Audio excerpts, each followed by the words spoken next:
Hürmetli vatandaş, bugünkü leksiyemizi başlayımız. Leksiyada sıdağa cerozu.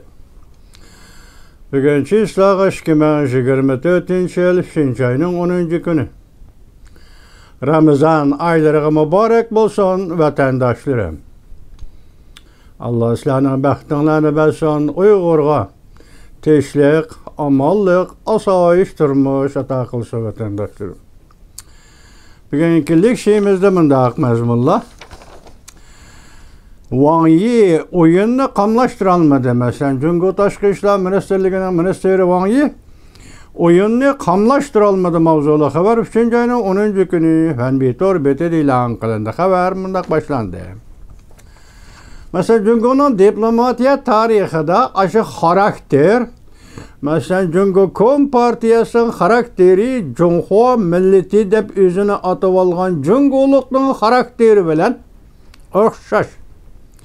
Demek bir milletin karakteri onun partiyasının karakteri. Onun partiyasının karakteri yani şu milletin karakteri. Hiç kadar fark yok vatandaş.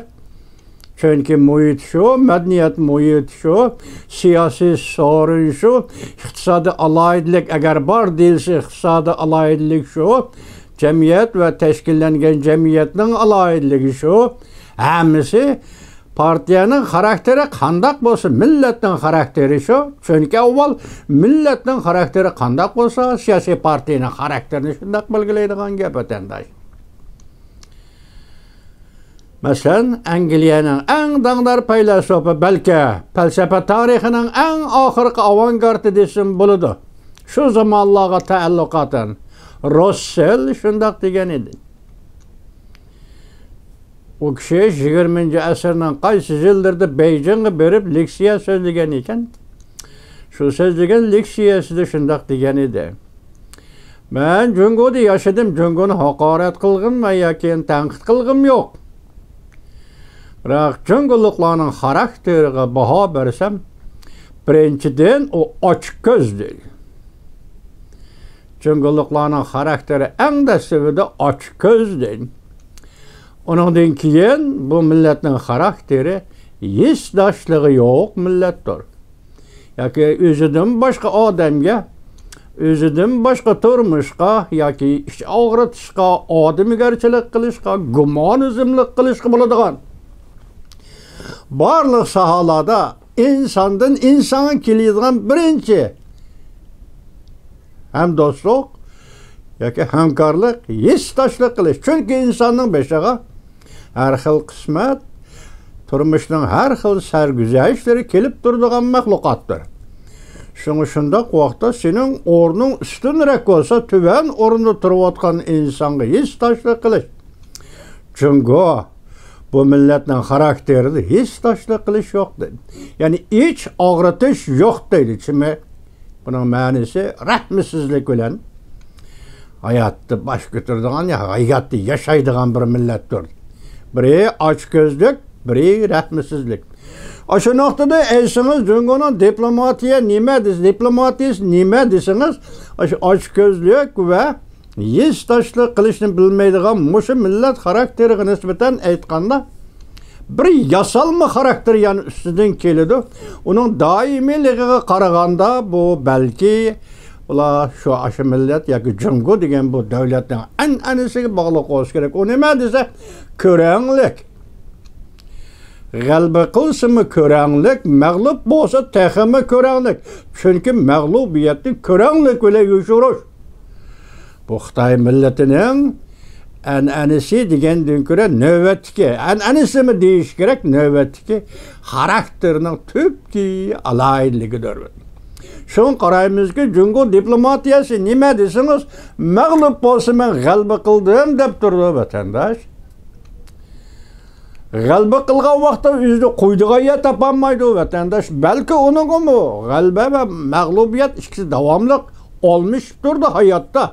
Bunda olmuşup duruş bilen o Xitayga şundak geldi. Körüp bakın anı. Dünya Soğut Teşkilatı körübüdü. Her bir Xitay dollar hacayda algıçtı vatandaş. Endi bugün günü kelgende Şanghaylik aç kaldı. Şu vaqt tamak yeyishga mümkünlük yok. Aç kaldı deydi Runyanning nazarida vatandaş. Hayat ana shunday qismatlik narsa. Şun bu yerde diplomatiya esas körenlik nima desin? Mağlup bolsunmu körenleydigan, galba kılsın körenleydigan. Yani galba kılganını körenlep özünü koyudigan yer tapanmaydigan. Mağlup bolganda özünü yoşurup, yani niqaplap mağlubiyetini rengbazlıkka aylandırıp diplomatiya sahasında başkalarga muamele kıldıgan. Bu iş Jungo diplomatiyasının en tüpke alaylıgıdır. Şunu Jungo diplomatiyası yalganı bazarga saladı bu bir. İkincisi, o hakna orlaştırıp ötüdü bu bir. Aşını başka cemiyet ve halkara cemiyet bilip dursumu çokum hakna orlaştırıp ötüş gerek. Yaka karını akna karı deyiş gerek. Bu Jungo diplomatiyasıdaki mühim bir alaylık vatandaş. Şunun yarışan mesela 3. ayının 7. günü İşki kurultay mezgilide muhbirlarını kütübeli jığını açkanda Jungo'nun diplomati Wang Yi şundak depti. Yani Amerika'ga Bloomberg sual koyuptu. Amerika Jungo münasebetiga qanday baho berasan degandek. Shuningdek diplomat Wang Yi nima depti desangiz birinchi sual. Wang Yi sizda mundaq sual koyuptu. 3. ayının 7. günü Bloomberg Amerika Jungo münasebeti to'xtalganda Wang Yi mundaq deganda birinchi agar Amerika'nın sözü bir xil hareketi yani bir xil bo'laveradigan bo'lsa Amerika çoğ devletlik ordini qayerga qo'ydi? Bu Amerika'nın karakteri emas, dal Jungo'nun özünün karakteri. Bu Amerika'nın diplomatiya esasiga alaylik emas, dal Jungo'nun özünün diplomatiya esasiga alayligi. Lafzada turmaydi. Biz baştalay sözünde oqon sizlarga Şia harfi. Özünün gepini tutmay, gepini yevelip semriydigan adam, söz tercümesi. Özü gepini turmaydigan Jungoluk, vədisi turmaydigan Jungoluk, toxtamga amal qılmaydigan Jungoluk, qoida nizamni ta'kidlaydigan o yo'q, lekin amal qilmaydigan Jungoluk, qonunni shubha keltirdigan o yo'q, qonunni o'qimaydigan Jungoluk. Uchun aytganda so'zi bir xil, hareketi bir xil bo'lish, bu odatdagi bir ish. Endi buni elib kelib Amerikaga chaplashdan hech qanday zaruriyati yo'q endi. Ikkinchi, Wang Yi mundaq savol qo'ydi. Amerika Jungo degan mush ismni anglaganaman jiddiylashidir, aloqsodalashidi. Amerika cho'g' davlatlik o'rnini qayerga qo'ydi? Bu xuddi ayni chog'da general Wang Jin Xinjiangga kirganda, yani Stalin Xinjiangga elib kirganda, mustamlik Uyg'uristonga elib kirganda, Xitoyning generali Wang Jin bastırıptıymış, Uygurlar korkup ketiptiymiş. Şunu Uygurlar, hatta böşükte yatkan boğaklarımı Wang Jin kelivatı desi jığlavatkan jığısı toxtup koyarmış. Xitoyning rivayetleri. Bugünkü rivayetleri Wang yang ma, Wang bunu yang ma, Wang bunu yang. Bak, Boğda köle kelip putunu jığan edi. Putunu jığıyor, Xitoyning medeniyeti Boğda köle Uyghur territoriyasıdaki büyük göl, muşnaq rivayetli hemmisi. Uyghur Xitoydan korkup ketip, bugün sen 3 yılınca Tatyaxu'nun sözüyle aytganda, Sabaq Avam Palata azası 8 milyoncha Uyg'urni nazarband qilibmi? Sen taxa oxiriga chekda men Uyg'urni qo'rqitaladim degan xulosani chiqaralig'ing yo'q. Tünügün maşınrı degen nemi dedi? Yana 3 xil kişilerini eğiz kaldı. Meyli bu muqam bolsun, konu muqam, meyli yana muqam bolsun, meyli başka maksatını özü garaz kılgan bolsun, kat'i nazar maşınrı yana eğiz kaldı. Demek sen bu milleti uzul kizil korkutup ettim. Endi gep kılanmaydı, baş götüremeydi degen yere kilişin mümkün. Ayağa sıkılgının rast. Lekin bu millet iradesine bütünley sana, yani Uygur degen bu millet iradesine bütün san teslim kılıp bergini yok. Jungo'luk efendiler. Endi bir yerde nime deydi? Jungo degen isimni anglasa Amerika titreydi. Hazır anlasak Jungo armiyası tüvenden tatip yok kurguça. Amerika bilen uruş kılımız degen muşu vehime Cüngoluk tarafından Cüngo askeri kısımlarının içi özü tarıktı. Demek yukarıdan tüven gücü, generalgacha, askerden generalgacha Amerika degen isimni anlasa, urush degen isimni anlasa, titrek basıdı deydi. Mana korkuş deymiz. Mana bunu alaqzadıçılık deymiz. Mana bu çoçup gitiş ve ciddilik duygusu his qilish deymiz. Şu Cüngo degen isimden Amerika ciddilik duygusu his qilayotgani yo'q. Belki Amerika degen isimden Cüngoluklar ciddilik duygusu his qilayotgan gap. Yaqin nemizde sözlü qo'sillarga. Hozir Cüngoluklar tövende yuqorqi Ziyoliddin Dehqongacha Amerika armiyasi keladigan bo'lsa men sen yo'l boshlayman deyotdi. Anlamadinglarmi buni Cüngo Kompartiyasi, ministr Wang Yapan qulog'inglar yetmadimi bu gaplar? Ana shundaq dunyo. Endi Amerika nemish jiddiylashidu desa hozir Xitoyning vahshiyligi Uyg'uriston tamsili va misolida insoniyatni qirg'in qilish, bir millatni qirg'in qilish bu gap eg'izdan o'ng'ayli chiqqan bilan buning vahshiylik darajasining qaysi darajaga yetganligini Amerika tushunganligi uchun dal shundaq masalalar bo'yicha Cüngo'nun meselesiga jiddiy qarash bu hargiz alaqzodichilik. Amerikaning cho'chib ketgani, qo'rqib ketgani emas, Wang Yapan. Demak, har qanday vahshiylik Xitoyning qo'lidan keladi degan gap. Tunugun Uyg'uriston bugun Hong Kong. Bugun Hong Kongda demokratlar va namoyish qatnashga rahbarlik qilganlarning hammasi qo'lga olib bo'ldi. Bugun ham qonun o'zgartirish jiddiyligida. Mışı 5. ayının 1-gacha 23 modda bo'yicha Hong Kongda yangi qonun yoki jinoiy ishlar qonuni tuzib e'lon qilish jiddiyligi sening o'zingda turib, o'zingda ketyapti buning chet elning. Amerikadagi bir davlatdan jiddiy muomala qilishning zaruriyati nada? Masalan, sen boshda aytding, Amerika lavzib turmaydi. Cüngo masalasi Amerikaning ichki siyosati emas, Wang Yapan, ma'ni bilib oling.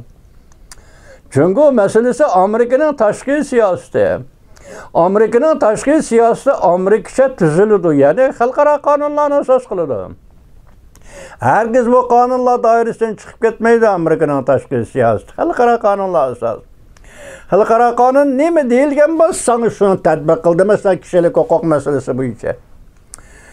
Shuni bilib olingki, Wang Yapan Cüngo meselesi Amerika'nın ichki siyosati emas. Amerika'nın tashqi siyosati. Amerika'nın tashqi siyosati xalqaro qonunlarni mizon, xalqaro qonunlarni o'lcham qiladi.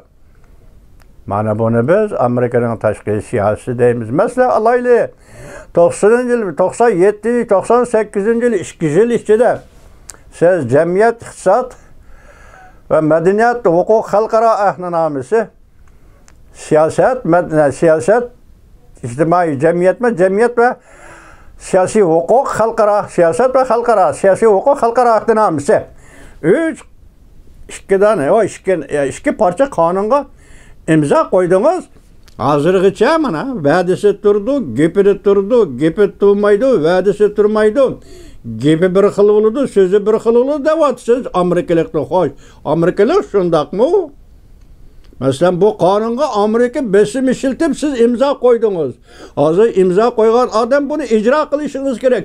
26 yil bo'ldi. Qaysini ijro qilib baqdingiz, Cüngoluk apandi, Wang Yapan? Hech qaysi bir qonun ijro qilish bu yoqda bo'lsa, xalq vakillar qurultayining tasdiqlashiga muhokama qo'yib baqdingizmi? Demak, siz bu qonunga imzo qo'yganda so'zingiz bir xil, uni ijro qilmay bugungi tashlab etganligingiz har ikkingiz bir xil. İki xil hadise. Bir meselede kanun meselesi, xalqaro qonun meselesi. Amerika nima deyish kerak bunday vaqtda? Mecburlash kuchi yo'q.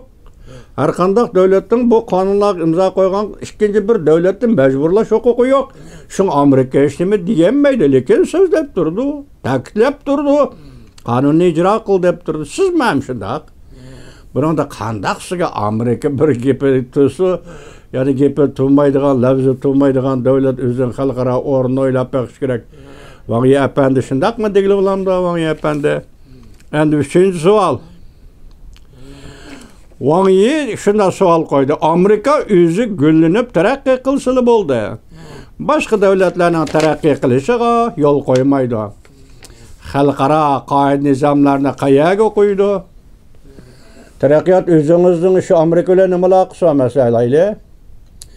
Amerika sizni taraqqiy qilish yo'l qo'ymaydi degan bu nima degan gap? Balki Amerikaning dunyoviy kuchini e'tirof qildi degan gap. E'tirof qilyapsiz degan gap Vangi apandi.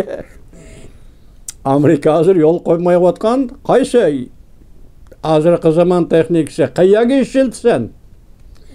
Hozirgi zamon texnikasi diktator bilan birlashib xalqni bostirishga ishiltamsa va yoki ilm-fanni taraqqiy qildirib, iqtisodni taraqqiy qildirish ishiltamsan. Bu Amerikaning son qo'ygan savoli. Ikkinchisi, Amerika nimani cheklaydi? Ximiy qurollarni cheklaydi.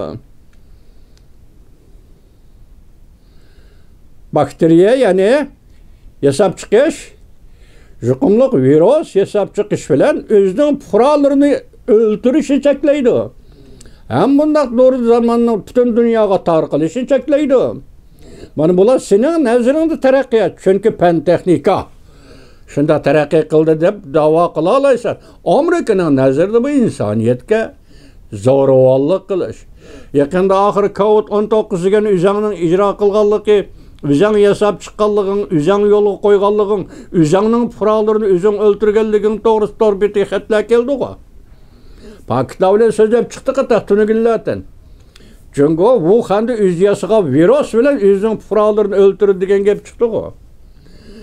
Şu noqtaga aytganda Amerika cheklaydigan taraqqiyot mana shu taraqqiyot. Sen onu taraqqiyot deysan, xalqaro qotillik. Jungoning ichki qismida ham virus bilan qotillik qilish. Amerika buni cheklaydi. Buning o'rtasidagi farq nayt aydın turdi-ku. Minister Vangi apandi. To'rtinchi, Vangi yana bunday savol qo'ydi. Amerika agar ta'minlash liniyasida baho qo'yishni monopol qiladigan bo'lsa, Jungoni tuvan o'ringa tushirib qo'ydi. Amerika ahli adolatni qayerga qo'ygan bo'ladi? Voh, voh. Mol bosida liniyasida, ta'minlash liniyasida bahoni kontrol qiladi Amerika. Monopol qiladi Amerika, Jungoni tuvan o'ringa tushirib qo'ydi. Men bu savdo sohasidan xabarim yo'q. Jungolar qapandilar. Lekin baho degan so'zni aytganda Marksning Kapitalini siz yaxshi o'qiysizlar, yaxshi bilasizlar.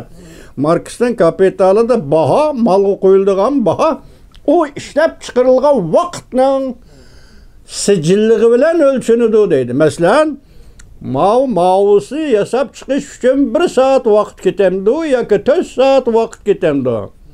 Agar buni yasab chiqish uchun 4 soat vaqt ketsa, buning bahosi $4 bo'ladi. Agar buni yasab chiqish uchun 1 soat vaqt ketsa, buning bahosi $1 o $1 bo'ladi. Shundaq misol qilaylik, $1 bo'ladi. Bir tovarning, bir buyumning bahosi almashtirish jarayoniga kirganda bozor orqali belgilanadi. Lekin shart Marksning Kapitalida bu faqat shu tovarni ishlab chiqarish katta vaqt bilan o'lchandi, bu to'g'ri. Ammo yana farq taraf turibdi. Jungolar qapandilar, sizlarning stanok oldi yurib turgan bir Xitoy ishchi 1 metr tovarni ishlab chiqarishga ya 10 minut ya 20 minut vaqt sarf qildi. Sababi nima? O mashinalashgan, o texniklashgan. Ammo bir dehqon Uyg'ur bir qo'g'in, bir tovuzni ishlab chiqarish uchun 1 yil tayyorlik qiladi. Biroq bahoga kelganda Uyg'ur dehqonning qo'g'in, tovuzning bahosi $2. Senin işçi Xitoy işçi stanok oldi ishlab chiqqan 1 metr raqning bahosi $8. Mana bu zulm. Mana bu ishlab chiqarish sharoitidagi farq va ishlab chiqarilgan mahsulotlar o'rtasidagi farq va mahsulotlarni ishlab chiqarish uchun ketgan vaqt o'rtasidagi farq va shundaqli shu mahsulotlarning xalqaro bozor va ichki bozordagi va zavoddan chiqish jarayonidagi baho farqlarini belgilaydigan hamma farq. Bu yerda hammaga Amerika aralashadi, hamma bani Amerika belgilaydi deydigan qoida bor. Jungolar qapandilar. O'zingning kuchi yetmagan narsani boshqalardan ko'rib, uni monopol qilib oldi, bahoni kontrol qilib oldi deb hujum qilsang, voy apandi, Cüngünü terakki kılgılı koymadı desen, vay efendi, bu kandaktı senin noçılığın ya ki senin adaletli yaklap fikir kılıp atkalığın ama vay efendi. Üzerinin acizliğini, üzerinin aşkarlığı var. Üzerinin acizliğini, üzerinin aşkarlap körsetkellik buladı vay efendi. Bunun içi de ahire, şu bahada qarap bakaylı. Uyg'uristonda ishlab chiqarilgan paxta hozir Avstraliyalik bir hazrat atayning aytishicha 82% dunyoni paxta bilan ta'minlaydigan Şinjan Uyg'ur avtonom rayoni Uyg'ur paxtakorlar. O'shamcha bengtuvan kontrol qilib olgan etizlik, bengtuvan kontrol qilib olgan paxta ishlab chiqarish, bengtuvan kontrol qilib olgan paxta bozorga kirish, xalqaro bozorga kirish. Mush jarayonlarning hammasi 82% paxta mahsulotlari bilan butun dunyoni ta'minlaydi. Xo'sh, bir tonna paxtaning bahosi qancha? Jungo'liq efendi. Uyg'urning qo'lidan bir tonna paxta necha pulga sotib olasiz? Maket, yakan, qag'iliq. Dehqonlar ishlab chiqargan paxtaning 1 kilogramini nechidan sotib olasiz? O bir tonnaga bo'lganda qancha pul bo'ladi? O xalqaro bozorga chiqqanda qancha pul bo'ladi? Siz bahona qanday kontrol qilishni o'zingiz daftar qilib yozib bersangiz, dunyo bir ko'rib baqsa. Jungo'liq apandilar ondan Amerika xalqaro bozorini kontrol qildi. Ta'minlash liniyasi bahoni kontrol qildi deb aytsangiz bo'ladi-ku. Vaqi apandi Amerika qanday kontrol qildi ekan, sen qanday kontrol qilasan mana? Uyg'ur dehqonlarning qo'lidan setib oladigan paxtaning bahosi qancha? Uyg'ur ishlab chiqargan paxtani Uyg'ur baho qo'yib bozorga olib kirish kerak. Nemishqa Uyg'ur ishlab chiqargan paxtaga ko'chman Xitoy hokimiyati baho qo'yib bozorga olib kiradigan qoida bor. Jungo Kompartiyasi mana bu farqlarni o'zingiz keltirib chiqarib o'tib, ekilib bunday farqlarni xalqaro yuzlanganda ta'minlash liniyasidagi bahoni Amerika kontrol qilib oldi. Ahli adolatdan qayerga qo'ydi? Hayronman. Jungo'liq ahli adolat degan so'zning ma'nosini tushunamdiganda. Men mushuning hayronman, ham savol qo'yman. Jungo'liq ahli adolat degan nima? Mushuning ma'nosini tushunamdiganda. Mana vaqi efendi. Endi bugun qisqa xabarlar vatandoshim qarab turing, buni sal hayron qoldim. Men bu nima gap, men tushunmadim. Jungo quruqligining biliqchi kemillari Tayvan dengiz tabaliga kirdi. Lekin qo'g'lab chiqarilmadi. Buning sababi nima deb vatandosh? Hatta Amerika CNN ogohlantirib mundaq ko'rsatdi. Tayvan texmi xatarlik. Axborot yashmisi 3-oyning 10-kuni YouTube.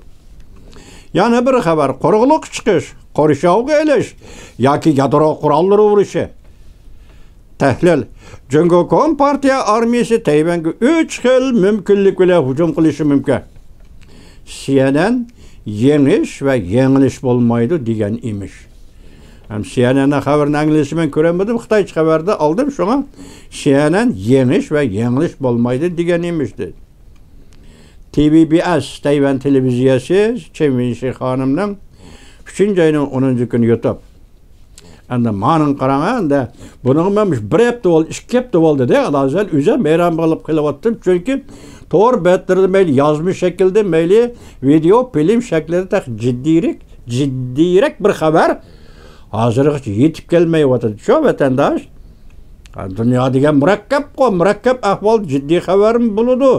Paskoyga tushadigan chog'lar bo'ldi axborotchilik deganda. Buningga hayron qolmaymiz. 2 hafta bo'ldi. Biz sizga so'zlab kelayotgan xabarlarga selishtirganda jiddiyroq bir xabar to'g'ri betiga chiqmayapti vatandosh. Bu shuningga javob bergandek bana qaraga eng og'ir sukutda turgan chog' balki eng xatarlik vaqtdir.